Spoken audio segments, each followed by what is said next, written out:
Salut à tout le monde, bienvenue sur notre chaîne YouTube.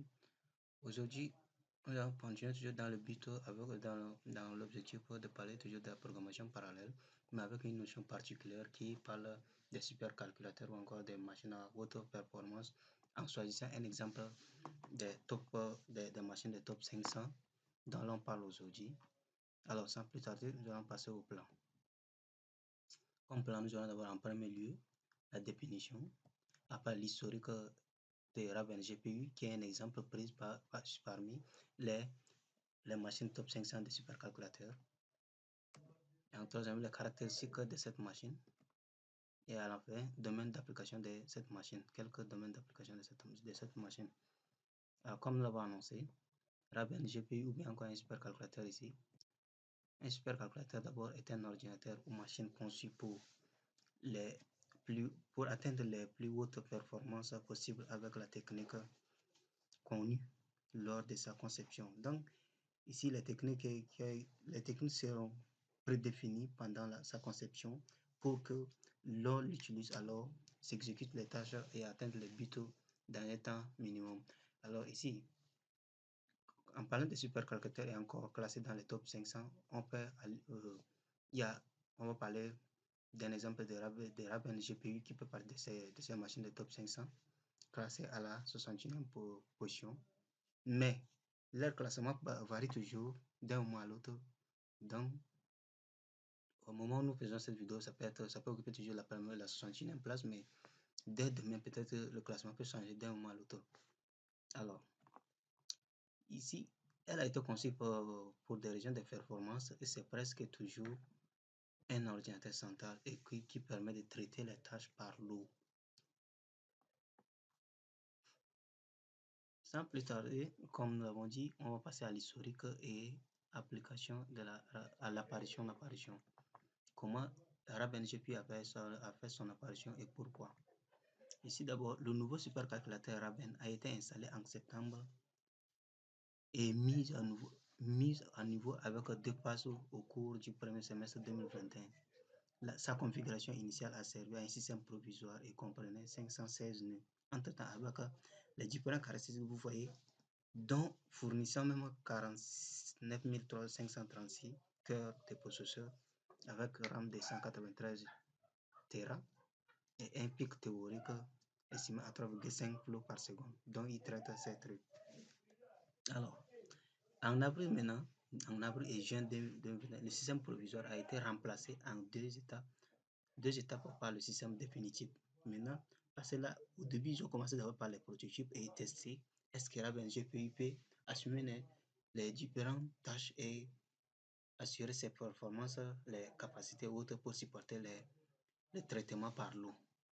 Une fois que ce test a été reçu, ils ont trouvé un système définitif pour remplacer maintenant le prototypage du début. La nouvelle machine maintenant comprend, au lieu du début de maintenir ce cœur avec 516, arrivé à la fin maintenant, la machine a Raven GPU se retrouve avec 1592 nœuds de calcul par un nouveau processeur Intel Zen.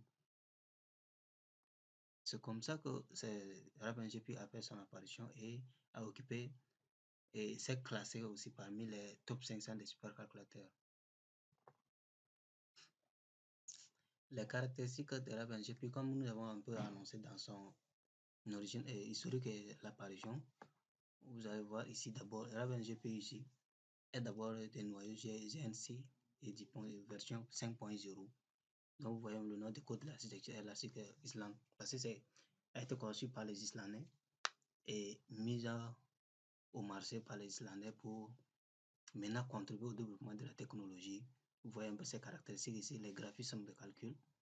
Le nom des processeurs graphiques, maintenant, ils utilisent le Corbeau. Comme Raven est basé sur l'autre GNC et ils utilisent la mémoire Corbeau pour exécuter cette tâche. Donc, prochainement, j'espère bien qu'on va ramener et parler un peu de Raven GPU en insérant maintenant l'image du Corbeau, sa mémoire actuelle dont il utilise. On a également l'architecture qui est d'abord signalée au début. On a Foundry de l'autre Global Foundry. Ça, c'est l'entreprise qui a été conçue, qui a été fondée. Et on a également la taille de son processeur. on a le transitoire et sa densité et la taille de matrice de cette machine. Il comporte 704 unités d'ombrage et 44 unités de mappage des textures et 8 robes. Ici d'abord, c'est-à-dire les tâches sont d'abord mappées par page avant de les exécuter parallèlement. Comme en étant dans la programmation parallèle, les tâches ne peuvent s'attendre, on ne peut pas attendre 10, non, si, avant d'évoluer. Maintenant, à la fin, comme domaine d'application d'abord, on va prendre des domaines ici d'abord, mais en premier lieu, la crypto-monnaie aujourd'hui, on prend l'exemple des TCI et 21 INC où les gens utilisent beaucoup, les gens parient aujourd'hui trop de ça. Vous voyez, par exemple, en prenant 1000 clients qui parient par jour ou bien par heure, il faut d'abord une machine à haute performance qui peut traiter tous les clients simultanément. Et c'est pour cela que la technologie ou bien la science a fait recours à Raven GPU grâce à ses performances et ses qualités pour qu'il s'exécute, qui peut maintenant traiter les tâches comme il le faut. Donc, dans le domaine de la crypto-monnaie, on utilise Ravencoin, on l'appelle comme Ravencoin. Également, dans les industries de la production des énergies, on peut se retrouver dans une usine de production avec plusieurs machines, 1000 machines par exemple. On ne peut pas attendre à ce qu'une machine s'arrête avant que l'autre. Donc, toutes les machines peuvent fonctionner au même moment en respectant leurs différentes tâches qui ont été allouées. Parce que là, sur les 1000 machines, on ne peut pas dire que les machines traitent les mêmes fonctions, non. Puisqu'il y aura des usines qui produisent ça, des usines qui font ceci, cela. Alors, merci beaucoup pour votre aimable attention. Nous aussi, voilà, arrivés à la fin de notre vidéo.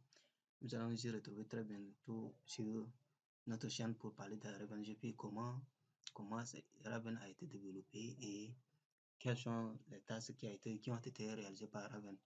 Alors surtout, n'oubliez pas de vous abonner, liker, invitez vos amis à liker avec vous et partager aussi.